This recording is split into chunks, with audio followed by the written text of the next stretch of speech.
हाय दोस्तों, नमस्कार। मैं आपका दोस्त महेंद्र सिंह स्वागत करता हूं दोस्तों मुकेश महेंद्र एजुकेशन चैनल पर। और आज हम बात करने वाले हैं पॉलिटिकल साइंस की। पॉलिटिकल साइंस के इंपॉर्टेंट क्वेश्चन देखने वाले हैं दोस्तों। तो बिल्कुल दोस्तों आप मेहनत करते रहिएगा। अगर पूरे में से पूरे नंबर लाना चाहते हैं तो बिल्कुल मेरे पुराने वीडियो डाल रखे हैं दोस्तों, उनको अच्छे से याद करिएगा, ठीक है। और आप नए वीडियो का इंतजार ना करें, पुराने वीडियो बहुत सारे पड़े हुए दोस्तों, ठीक है। आपको प्लेलिस्ट में मिल जाएंगे, बहुत सारे वीडियो बना रखे हैं मैंने, तो उनको ज़रूर देखें दोस्तों, ठीक है। आप क्या करते हैं, मैं जो नई वीडियो डालता हूँ उनको याद कर लेते हैं, फिर कहते हैं कि भैया हमारे अच्छे नंबर नहीं आए। तो दोस्तों आपको पता है कि शुरुआत से मेहनत करनी पड़ती है, ठीक है। तो बिल्कुल मेरे पुराने वीडियो भी आप देखते रहिएगा और इनमें जो इंपॉर्टेंट क्वेश्चन आंसर है वो याद करते रहिएगा, ठीक है। बिल्कुल अच्छे नंबर आएंगे अगर आप मेहनत करेंगे तो। अभी भी आपके पास समय है, इस समय का सही सदुपयोग करें। जो पेपर हो गए, अच्छा हुआ बुरा हुआ उसको ध्यान न दें और अगले पेपर की सबसे बेस्ट अच्छी तैयारी करें, ठीक है। बिल्कुल अगले पेपर की अच्छे से तैयारी करें और ऐसे सोचकर तैयारी करें कि मुझे पूरे में से पूरे नंबर लाने हैं, ठीक है। चलो पहला क्वेश्चन है यहाँ पर पॉलिटिकल साइंस के अंदर, देखिएगा कि नामदेव डसाल कौन थे तथा दलित पैंथर संगठन कब बना था। यहाँ पर दो क्वेश्चन हो गए, नामदेव डसाल कौन था और दलित पैंथर जो संगठन है वो कब बना था। तो देखिएगा नामदेव डसाल जो है वो कौन थे दोस्तों, कवि थे। नामदेव डसाल कौन थे दोस्तों, कवि थे, ध्यान रखना ये कवि थे। तथा दलित पैंथर संगठन जो है वो 1972 में बना था। जो दलित पैंथर संगठन है वो कब बना था, 1972 में। तो ये भी आपको ध्यान रखना है। इसके बाद देखते हैं दूसरा नेक्स्ट क्वेश्चन है आपके सामने कि दलित पैंथर्स के पतन के बाद कौन सा संगठन बना। जब दलित पैंथर्स का पतन हो जाता है तो उसके बाद कौन सा संगठन बनता है, तो उसके बाद बनता है बामसेफ, ठीक है। बामसेफ 1978 में बनता है। इसका पूरा नाम क्या है, backward and minority communities employees federation, ठीक है। Backward and minority communities employees federation, ये बामसेफ का पूरा नाम है। तो ध्यान रखना दलित पैंथर्स के पतन के बाद कौन सा संगठन बनता है, तो बामसेफ बनता है दोस्तों, ध्यान रखना, वेरी इंपॉर्टेंट क्वेश्चन है। नेक्स्ट है आपके सामने अगला तीसरा कि सूचना का अधिकार आंदोलन जो है वो किस वर्ष आरंभ हुआ था। जो सूचना का अधिकार है यह आंदोलन किस वर्ष प्रारंभ हुआ था, आरंभ हुआ था, तो ये हुआ था 1990 में। कब हुआ था, 1990 में, आपको ध्यान रखना है। इसके बाद देखते हैं प्रमुख नेक्स्ट क्वेश्चन अगला।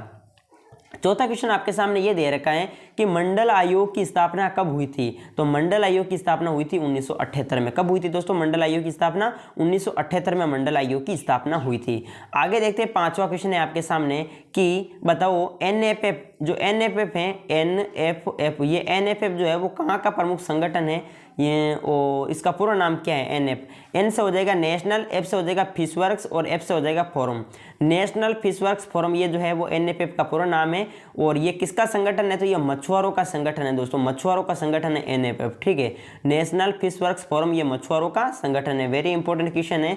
इसके बाद आपके सामने छठा क्वेश्चन दे रखा है कि मेघा पाटकर का किस आंदोलन से संबंधित है। जो मेघा पाटकर है ये किस आंदोलन से संबंधित है, तो मेघा पाटकर दोस्तों ध्यान रखना ये नर्मदा बचाओ आंदोलन से संबंधित है। किस आंदोलन से संबंधित है, नर्मदा बचाओ आंदोलन से। इसके बाद देखते हैं प्रमुख सातवां क्वेश्चन मैंने लिया है कि बताइएगा कि राष्ट्रीय महिला आयोग की स्थापना कब हुई थी। जो राष्ट्रीय महिला आयोग है इसकी स्थापना कब हुई थी, तो राष्ट्रीय महिला आयोग की स्थापना हुई थी 1992 के अंदर, ठीक है। ये भी पूछा जा सकता है। इसके बाद देखते हैं अगला क्वेश्चन, शेतकरी जो संगठन है वो किस राज्य से संबंधित है। शेतकरी संगठन किस राज्य से संबंधित है, तो शेतकरी संगठन दोस्तों महाराष्ट्र राज्य से संबंधित है। किस राज्य से संबंधित है, महाराष्ट्र राज्य से संबंधित है शेतकरी संगठन। इसके बाद देखिएगा ये प्रमुख, जैसे मैंने बड़े क्वेश्चन लिए हैं, प्रश्न पूछा जा सकता है। चिपको आंदोलन बड़ा इंपॉर्टेंट है, चिपको आंदोलन क्या है, ठीक है। तो यहाँ पर देखिएगा चिपको आंदोलन क्या है, इससे संबंधित मैंने लिखे हैं। सबसे पहले आपको चिपको आंदोलन इस प्रकार से हेडिंग डालनी है, ठीक है। पहला पॉइंट लिखेंगे सुंदरलाल बहुगुणा के नेतृत्व में ये चलाया गया आंदोलन था। जो चिपको आंदोलन वो किसके नेतृत्व में चलाया गया था, एक व्यक्ति थे जिनका नाम था सुंदरलाल बहुगुणा। सुंदरलाल बहुगुणा के नेतृत्व में चलाया गया था। ये उत्तराखंड में चला था। 1973 में जंगलों की कटाई के विरोध में शुरू हुआ था। ये जो चिपको आंदोलन कहाँ चला था, उत्तराखंड में चला था। कब चला था, 1973 में चला था। ध्यान रखना किसकी कटाई में, जंगलों की कटाई के विरोध में शुरू हुआ था ये आंदोलन, ठीक है। अब देखो दोस्तों इसके प्रमुख कारण, वैसे चिपको आंदोलन का अर्थ क्या होता है, चिपको आंदोलन का अर्थ होता है चिपकना। चिपको आंदोलन का अर्थ होता है चिपकना, पेड़ों के चिपक जाना, ठीक है। तो यहाँ पर चिपको आंदोलन का प्रमुख कारण की बात करें कि क्या है आखिर चिपको आंदोलन का प्रमुख कारण, तो यहाँ पर आप देखेंगे तो देखो गांव वालों ने वन विभाग से खेती बाड़ी के औजार बनाने के लिए अंगूर के पेड़ों को काटने की अनुमति मांगी, तो वन विभाग ने अनुमति नहीं दी, ठीक है। गाँव वालों को क्या है दोस्तों, कुछ यानी कि औजार बनाने के लिए लकड़ियों की ज़रूरत पड़ी, ठीक है। लकड़ियों की ज़रूरत पड़ी तो उन्होंने वन विभाग से रिक्वेस्ट की भाई हमें लकड़ियाँ काटनी है, ठीक है, अंगूर के पेड़ों की लकड़ियाँ काटनी है। तो वन विभाग ने उन्हें मना कर दिया। वन विभाग ने दोस्तों गांव वालों को मना कर दिया। लेकिन दोस्तों जब क्या होता है, लेकिन विभाग ने खेल सामग्री बनाने के लिए कंपनी को अनुमति दे दी। ठीक है, जब वन विभाग को जरूरत पड़ी खेल सामग्री लकड़ियों की, तो उन्होंने वन विभाग को यानी किसको अनुमति दे दी, कंपनी को अनुमति दे दी। ठीक है, जिससे गांव वालों में रोध पनपा, गांव वालों ने इसका विरोध किया।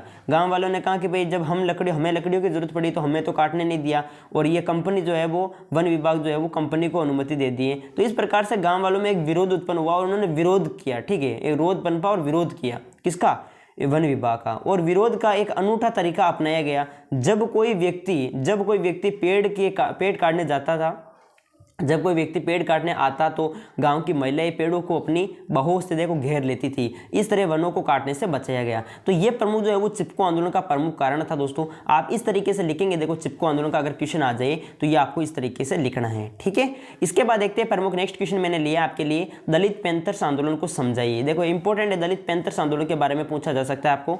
तो देखो दलित पैंथर्स आंदोलन में इस तरह की हेडिंग डालनी है। हेडिंग डालने के बाद बिल्कुल आप ब्लैक पेन से भी डाल सकते हैं हेडिंग। ठीक है, इसके बाद देखते हैं सन 1972 में यह आंदोलन शुरू हुआ था। जो दलित पैंथर्स आंदोलन है कब शुरू हुआ था, 1972 में शुरू हुआ था। इसमें दलित युवाओं का एक संगठन शामिल था। यह महाराष्ट्र राज्य से शुरू हुआ था। यह आंदोलन आजादी के बाद से मुख्यतः जाति आधारित भेदभाव के खिलाफ यह आंदोलन चला था। संविधान में इन भेदभाव की मनाही थी, लेकिन फिर भी इस प्रकार से भेदभाव जो है छोटे मोटे होते रहे।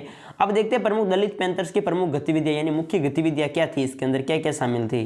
तो दलित पर बढ़ रहे अत्याचार से लड़ना दलित पैंथर्स की मुख्य गतिविधि थी। ठीक है, इन संगठनों ने अत्याचार के खिलाफ आंदोलन चलाए थे।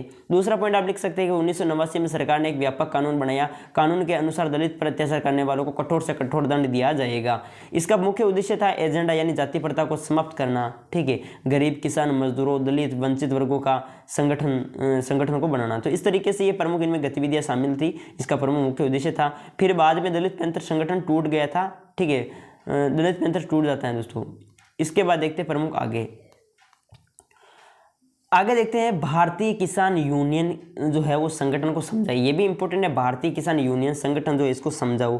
तो उत्तर आप लिख सकते हैं भारतीय किसान यूनियन। जो इसका प्रारंभ है वो कहाँ से कैसे हुआ, तो देखो जनवरी 1988 में मेरठ उत्तर प्रदेश में लगभग 20,000 किसान जमा हुए और बिजली की दर में बढ़ोतरी का ये विरोध कर रहे थे। ठीक है, तो भारतीय किसान यूनियन, ध्यान रखना, भारतीय किसान यूनियन जनवरी 1988 में मेरठ उत्तर प्रदेश में लगभग 20,000 किसान जमा हुए और बिजली की दर में बढ़ोतरी का विरोध कर रहे थे।